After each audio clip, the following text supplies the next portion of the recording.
Au premier regard, les champs de haricots semblent tout à fait en ordre.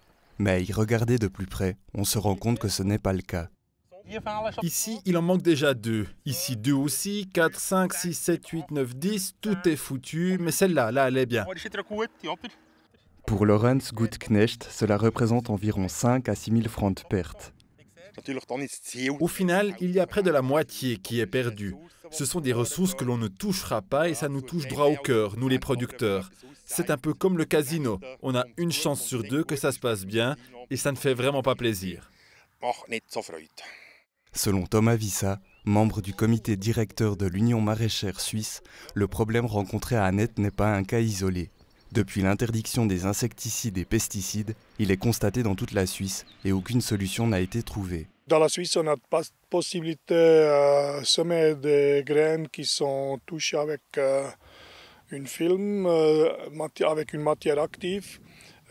Au niveau du pays européen, il y a des décisions ou bien des possibilités encore d'utiliser cette matière active qu'il peut mettre ça dans les graines et puis ça fonctionne bien dans les étrangers. C'est ce qui augmente les importations. Selon l'Institut de recherche Agroscope, contacté par téléphone, les tests opérés sur les alternatives naturelles n'ont pas rencontré le succès escompté. Cette année, des tests seront faits avec des filets, mais Thomas Vissa reste sceptique.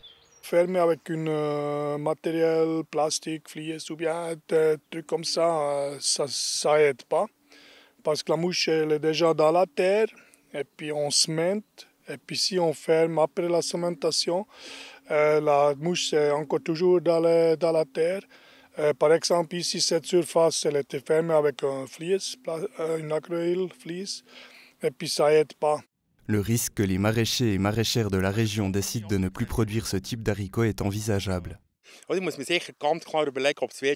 me demande vraiment si ça a encore du sens, économiquement parlant, de planter des haricots. Il va falloir analyser cela et décider si ça vaut encore la peine de cultiver ça ici. On doit voir si la recherche peut nous aider, mais nous devons augmenter les prix. Et ça, c'est compliqué ensuite pour vendre.